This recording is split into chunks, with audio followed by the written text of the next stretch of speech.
नमस्कार, बुलेटिन में आपका स्वागत है। आपके साथ मैं दीपेश बरगले। खबरों की शुरुआत से पहले एक छोटी सी अपील आपसे कि आप लॉकडाउन के नियमों का पालन करें, अपने घरों में रखें, अपने आप को, परिवार को और देश को सुरक्षित रखें।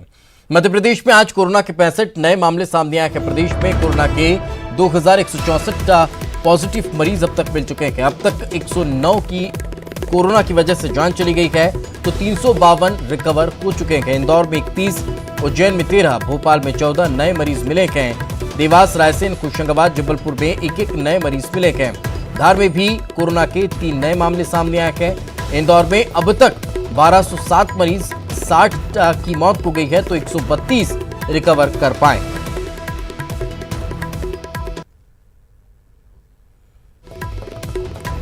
ये ग्राफिक्स के जरिए भी समझ लीजिए। कुल केस 2164 का, एक्टिव केसों की संख्या 1703 का, ठीक हुए 352 और जो नहीं रहे वो 109 मरीज। तो चलिए चर्चा शुरू करते हैं। ग्राउंड रिपोर्ट आखिर क्या है। हमारे साथ पूजा माथुर भोपाल से जुड़ी है, अरुण त्रिवेदी इंदौर से हैं। सबसे पहले पूजा, मध्य प्रदेश में अभी तक और क्या ताजा अपडेट फिलहाल?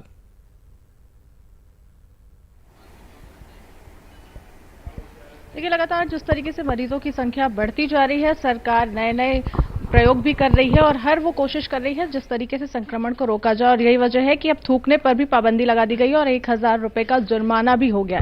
जिस तरीके से लगातार भोपाल शहर की बात करते हैं, संख्या बढ़ती जा रही है पॉजिटिव मरीजों की, जिसमें लगातार पुलिसकर्मी और साथ ही साथ स्वास्थ्य कर्मी के लोग मौजूद हैं। बच्चों की एक बड़ी संख्या इस पॉजिटिव लिस्ट में देखी जा रही है और रोजाना जिस तरीके की लिस्ट आ रही है, कहीं ना कहीं ये आंकड़े डराने वाले हैं, क्योंकि जिस तरीके से लोग संपर्क में आ रहे हैं पॉजिटिव केसों के, ये वही संदिग्ध हैं जो लगातार पॉजिटिव केसों के संपर्क में आकर के ही पॉजिटिव बने हैं। इनको होम क्वारंटाइन किया गया था, इनके सैंपल्स कलेक्ट किए गए थे और जब रिपोर्ट आई तो इनकी पॉजिटिव आई। हालांकि ये पहले से ही क्वारंटाइन पीरियड में चल रहे थे, लेकिन जिस तरीके से अब इनकी पॉजिटिव रिपोर्ट आ रही है, तो सबसे पहले स्वास्थ्य विभाग इनकी कॉन्टैक्ट हिस्ट्री तलाश रहा है, यानी बीते दिनों इन्होंने किससे किनसे संपर्क किया है, कहां कहां ये गए हैं, किन जो भी इनके संदिग्ध के दायरे में आ रहा है, उन सब की भी तलाश की जा रही है और इसके बाद इन्हें अस्पताल में भर्ती कराया जा रहा है।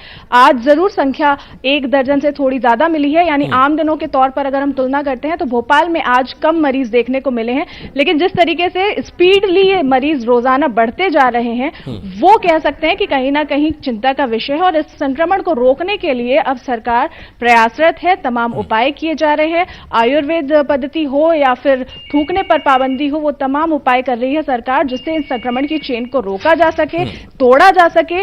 लोगों को बहुत सतर्क रहने की जरूरत है, क्योंकि अब ये जो लक्षण है वो लोगों में देखने को नहीं मिल रहे हैं। जो कोरोना के मरीज हैं वो उनकी टेस्टिंग की जाती है तो रिपोर्ट पॉजिटिव आती है। पहले जो जतन हो सकते हैं वो करने का प्रयास किया जा रहा है ताकि इस चेन को ब्रेक किया जा सके, इस मामले को रोका जा सके। खैर, साथ में रखे पूजा, अब हमारे साथ अरुण भी बने हुए हैं। अरुण, इंदौर का क्या ताजा हाल?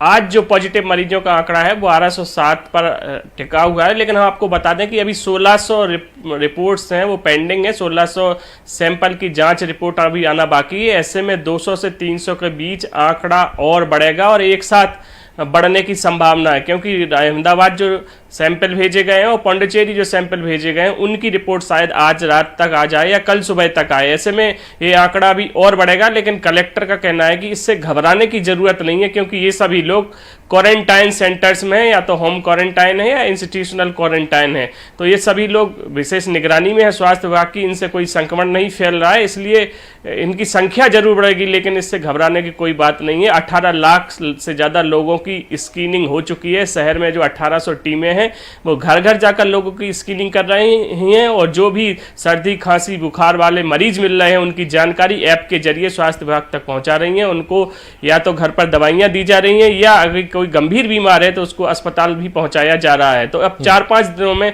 पूरे शहर की जो स्थिति है वो साफ हो जाएगी, क्योंकि करीब 30 लाख लोगों का सर्वे हो जाएगा और उसके बाद ये पता लग जाएगा कि आखिरकार कितने लोग यहाँ पर संक्रमित हैं। उम्मीद कहीं ना कहीं जताई जा रही है कि इस जंग के बाद कहीं ना कहीं एक रिवर्स देखने को मिलेगा इन आंकड़ों को लेकर। और वापस से हम उस और आगे बढ़ेंगे जब स्वस्थ होने वाले मरीजों की संख्या बढ़ती चली जाएगी। बहुत बहुत शुक्रिया आप दोनों का हमारे साथ चर्चा में जुड़ने के लिए, इस तमाम जानकारी के लिए। आगे बढ़ते हैं।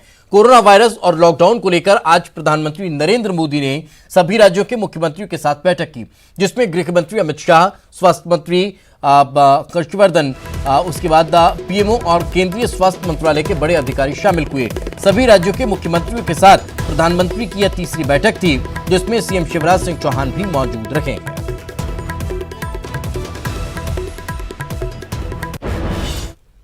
इधर सीएम शिवराज सिंह चौहान ने जीवन अमृत योजना की शुरुआत की। मंत्रालय में योजना की शुरुआत हुई और इस योजना के तहत आयुष दवाइयों का वितरण होगा।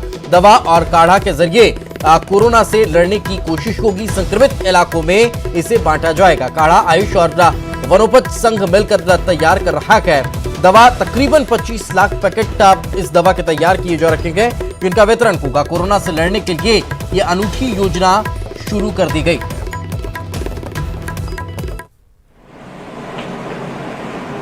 ये काढ़ा पीने से हमारे शरीर की रोग प्रतिरोधक क्षमता बढ़ेगी और इसलिए कोरोना को कंट्रोल करने के लिए, समाप्त करने के लिए हमने ये योजना बनाई है कि घर घर ये काढ़े के पैकेट पहुंचाए जाए। ये काढ़ा और कहीं नहीं, मध्य प्रदेश लघु वनोपज संघ बनाएगा। पीपल्स और काली मिर्च को समान अनुपात में कूटकर बनाया जा सकता है। ये रोग प्रतिरोधक क्षमता तो बढ़ाएगी, कोरोना के साथ साथ सर्दी जुकाम खांसी में भी लाभप्रद होगा और इसका कोई भी दुष्प्रभाव नहीं है, साइड इफेक्ट नहीं है। तो और ज्यादा जानकारी के साथ हमारी सीगी पूजा हमारे साथ जुड़ी हुई है। पूजा, आखिर इसको लेकर तैयारी किस तरह की जा रखी है? किस तरह से लक्ष्य तैयार किया गया इस काढ़े को बांटने के लिए?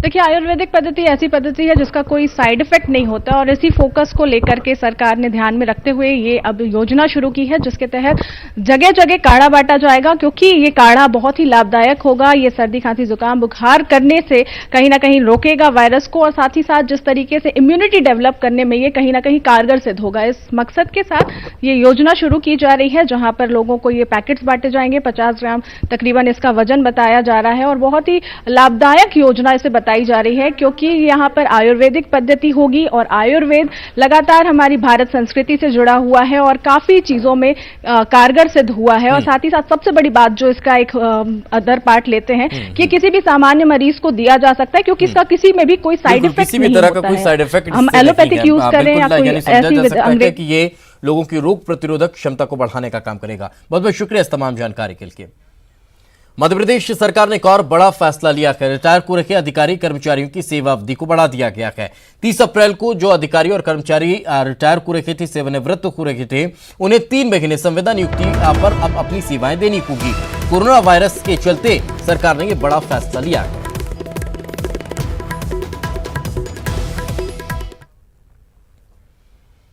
आगे बढ़ते हैं। स्वास्थ्य मंत्री नरोत्तम मिश्रा ने मीडिया से बात करते हुए कहा कि प्रदेश में सरकार ने एक जांच क्षमता को अब बढ़ा दिया है। सरकार ने सर्वे के लिए एक स्पेशल टीम बनाई है, जो प्रमुख जिलों में जाकर कोरोना संक्रमित इलाकों में कैंप लगाएगी।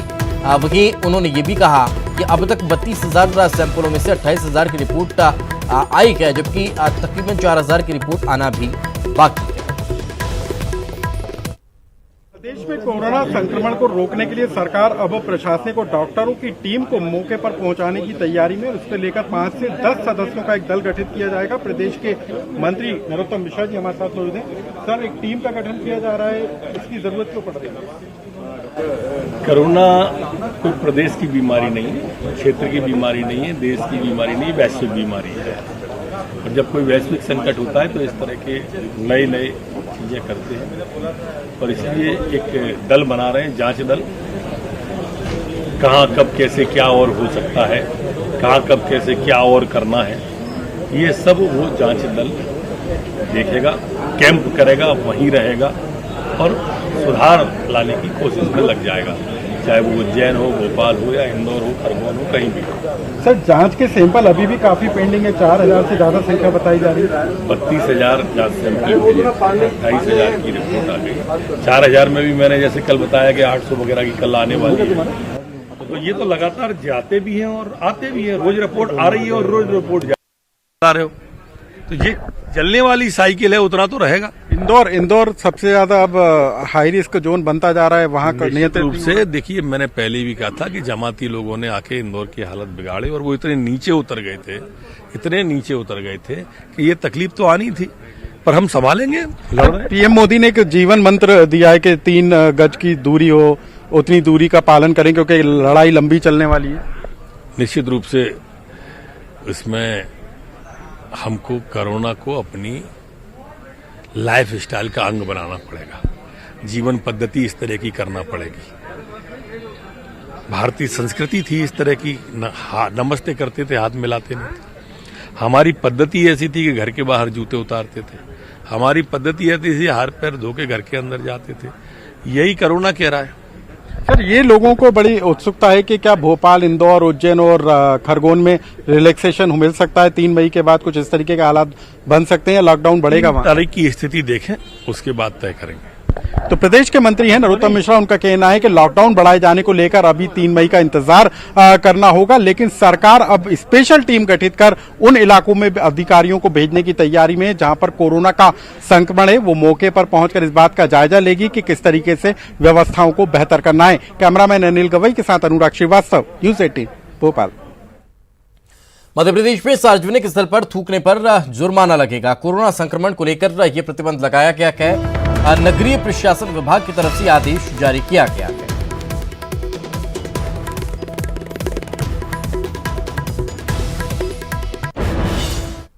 और बड़ी खबर जबलपुर से, कोरोना का एक और मरीज पॉजिटिव मिला है। जांच रिपोर्ट पॉजिटिव आई है। कोरोना में मरीजों की संख्या अब बढ़कर 69 हो चुकी है। तो कोरोना पॉजिटिव मरीजों का आंकड़ा जबलपुर में भी लगातार बढ़ता जा रहा है।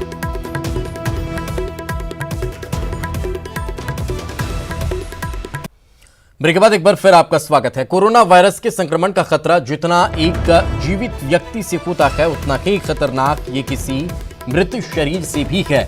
जबलपुर के डेड बॉडी का प्रॉपर मैनेजमेंट नहीं होने के चलते एक मृत कोरोना पॉजिटिव मरीज के शव ने कई लोगों को संक्रमित कर डाला। बहरहाल ऐसी की लापरवाही बरतने के एक मामले में सिविल सर्जन को कलेक्टर ने नोटिस दिया है और जवाब मांगा है।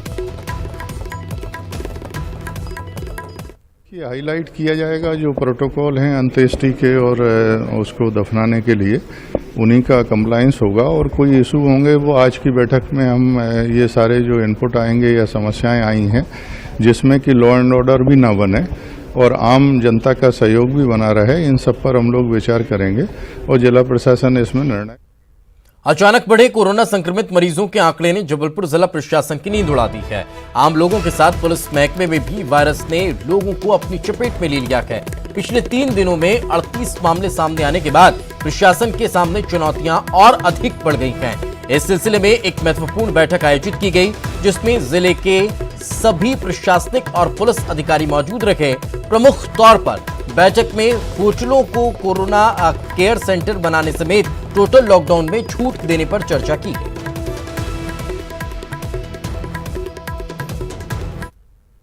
अभी संक्रमण की संख्या बढ़ी है, उसमें मुख्य रूप से बात यह है कि जिला प्रशासन ने इंटेंसिव सर्वे करवा करके और मरीजों को निकालने के लिए इंटेंसिव एक्शन लिए हैं और आगे भी मरीजों की संख्या जो है जबलपुर शहर में और ज़िले में बढ़ सकती है। इस संभावना से इनकार नहीं किया जा सकता है क्योंकि जो लैब है उसमें अब टेस्टिंग जबलपुर में बढ़ गई है। ऑफिस को सैनिटाइज कराया है और फाइल, अलमारीज, टेबल, कुर्सी सभी को सुबह सब सैनिटाइज करा दिया है। और जो हमारे यहाँ सिद्धार्थ शंकर पांडे कंप्यूटर ऑपरेटर था, उसके चैम्बर में जो बैठते थे उनको हमने रेलवे हॉस्पिटल में।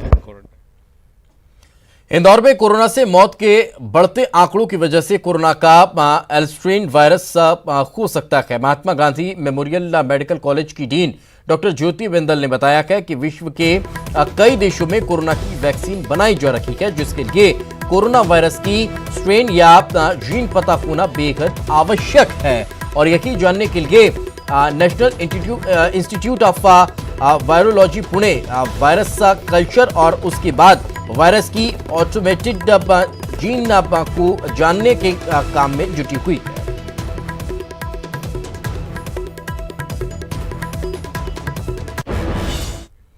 भोपाल में कोरोना मरीज का एक वीडियो वायरल हो रहा है, जिसमें वो खाने के लिए चिकन और मटन की मांग करता हुआ नजर आ रहा है। यह मरीज कह रहा है कि अब भेजे हुए खाने से वो ऊब चुका है और अब उसे चिकन या मटन चाहिए। शेर की औलाद मिलिट्री मैन शहीद भोपाली लाला रजपत दिलकुशाबाग सुन लो। अरे वीडियो बन रही क्या? हाँ बन रही। हाँ, ये खाना मैं नहीं खाऊंगा, बीमार था जब तक खा लिया, अब मैं स्वस्थ हूँ। मुझे नटबोल चाहिए, चिकन मुर्गा, मछली तंदूरी, तो खाना खाऊंगा नहीं तो ये ले जाओ तुम खाना। मेरे घर से बुलवाऊंगा, मेरे घर से खाऊंगा नहीं तो मैं छोड़ दूँ, जा रही हूँ घर खाना खाना। ये रखा खाना तुम्हारा, ठीक है। हाँ, और मेरा नंबर भी लिख लो 9826 928 754। शहीद भोपाली बोलते हैं मुझे। ये लगा खाना तुम्हारा। ये खाने की बुराई नहीं करी, अच्छा खाना है, खाने की बुराई नहीं करी, खाना एक नंबर है। लेकिन मेरे मसूड़े दुख रहे हैं, मेरे को तो डेली होना पाइप बीमार हो, खाना खिला रहा हो, वो बीमार करोगे हमें। क्या क्या है ये? दाल चावल। तो लॉकडाउन की वजह से सागर जिले में फंसे करीब 12,000 मजदूरों को उनके घर बस से भेजा गया। जिला प्रशासन की तरफ से मजदूरों को भेजने के लिए बसों का इंतजाम किया गया था। मजदूरों को घर रवाना करने से पहले उनके स्वास्थ्य का परीक्षण किया गया और सैनिटाइज बसों में बैठाकर उन्हें रवाना किया गया।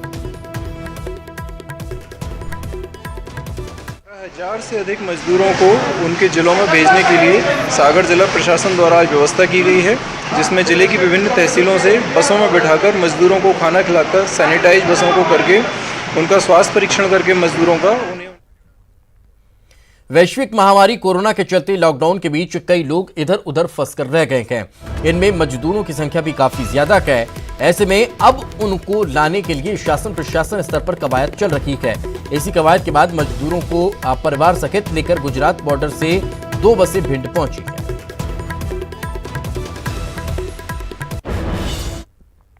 कोरोना महामारी में लॉकडाउन के बीच फंसे मजदूरों और उनके परिवारों को उनके ठिकानों तक पहुंचाने की प्रक्रिया प्रदेश में शुरू कर दी गई है। इसी कड़ी में सीहोर जिले में 16 मजदूर इंदौर और झाबुआ के लिए विशेष बसों से रवाना किए गए।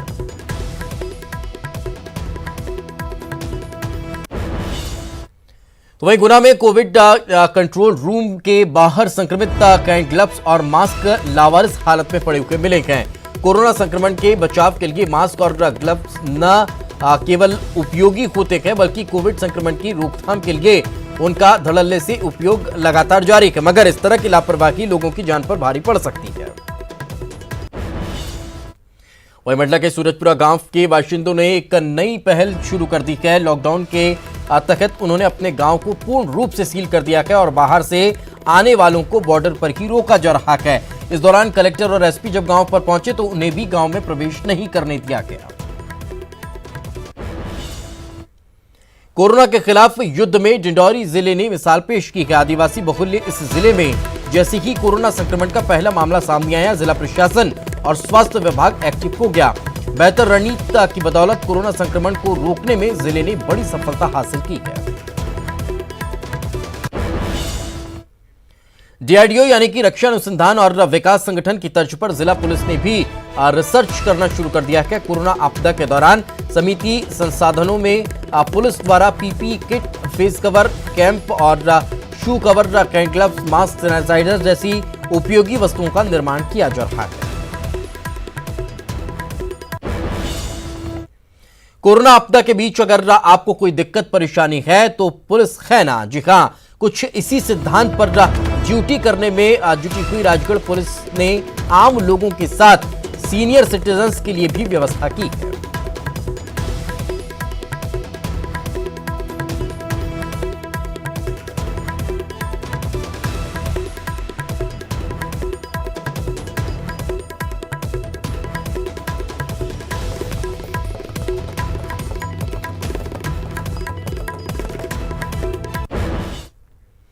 मुरैना के महुआ थाना इलाके के मेहदी रायपुरा में नाली में पानी भराव को लेकर युवक को गोली मारने की घटना सामने आई है। पीड़ित युवक की हालत गंभीर बनी हुई है और उसके इलाज के लिए ग्वालियर उसे रेफर किया गया। इस घटना का वीडियो सामने आने के बाद अब लोग काफी दहशत में हैं। 4 लोगों के खिलाफ मामला भी दर्ज किया गया है और आरोपियों की तलाश की जा रही है।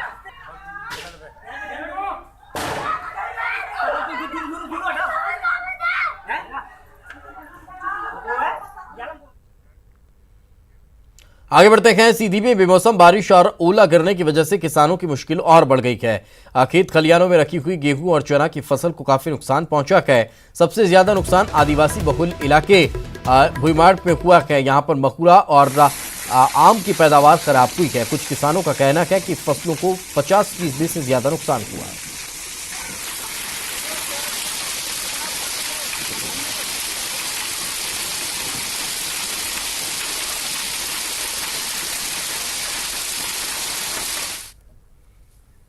तो कोरोना को लेकर कोई कंफ्यूजन ना रखे, लोगों को सही और पूरी जानकारी मिलती रहे। यही वजह है कि न्यूज़ 18 ने कोरोना कंट्रोल रूम बनाया है, जहां पर हम दर्शकों के मन में उठ रखे सवालों के जवाब अपने एक्सपर्ट और डॉक्टर के जरिए देने की कोशिश कर रहे हैं। इसी कड़ी में आज हमारे साथ जुड़े हैं दिल्ली से श्वास रोग विशेषज्ञ डॉक्टर MS कंवर, जिन्होंने दर्शकों के सवालों के जवाब दिए।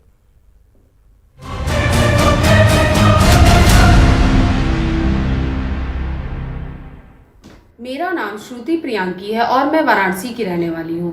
मेरा प्रश्न ये है कि अगर किसी व्यक्ति में कोरोना से संबंधित 1 या 2 लक्षण है तो क्या उसे कोरोना हो सकता है? मेरा नाम चुमकी दास है, मैं पटना से बोल रही हूँ। मेरा सवाल ये है, अगर किसी व्यक्ति में कोरोना से संबंधित 1 या 2 लक्षण दिख रहा है तो क्या उसे कोरोना हो सकता है? मैं रेजिता पिल्ले उड़ीसा बड़बिल से बोल रहा हूँ। मेरा सवाल यही है कि अगर किसी व्यक्ति में कोरोना संबंधित 1 या 2 लक्षण दिख रहे हो तो क्या उसे कोरोना हो सकता है? मेरा नाम केशव है, मैं दिल्ली से बोल रहा हूँ। मेरा आपसे ये क्वेश्चन है, अगर किसी में कोरोना के 1-2 लक्षण दिखते हैं तो उसे कोरोना हो सकता है? कई पेशेंट हमारे पास आते हैं कि हमें तो सिर्फ थोड़ी सी गला खराब है, हल्की फुल्की खांसी है, तो क्या हमें कोरोना हो सकता है? हाँ, बिल्कुल हो सकता है। हमारे पास कई ऐसे पेशेंट आते हैं जिनको एक सिर्फ कॉन्टैक्ट हिस्ट्री होती है, सिम्टम तक नहीं होते, और जब उनका टेस्ट किया जाता है तो वो पॉजिटिव पाए जाते हैं। सो कोरोना बड़े ही वेग तरीके से, बड़े ही कईयों को तो बड़े भयानक तरीके से आ रहा है, कईयों को बिल्कुल माइल्ड सिम्टम्स हो रहे हैं। और आपको मालूम होगा कि 80% के करीब तो पेशेंट ऐसे होते हैं जो इसको इग्नोर कर देते हैं या बहुत थोड़े सिम्टम होते हैं। सो ऐसा नहीं सोचना चाहिए। अगर आपको सिम्टम्स हैं, थोड़े भी हैं, तब भी आपको आइसोलेट कर लेना चाहिए अपने आप को। और अगर सिम्टम बढ़ रहे हैं या सांस चढ़ना शुरू हो जाता है तब तो आपको हॉस्पिटल में आना ही आना है, बहुत ज़रूरी है। और अगर आप कॉन्टैक्ट केस हैं, आजकल ट्रैवल तो हो नहीं रहा, अगर आप कॉन्टैक्ट केस हैं तब आपको और भी ज़रूरी है कि आप हॉस्पिटल में जाके अपना टेस्ट कराएं।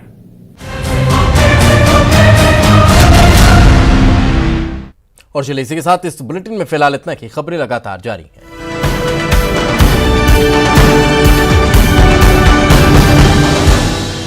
इस न्यूज हेडलाइंस के प्रायोजक सच्ची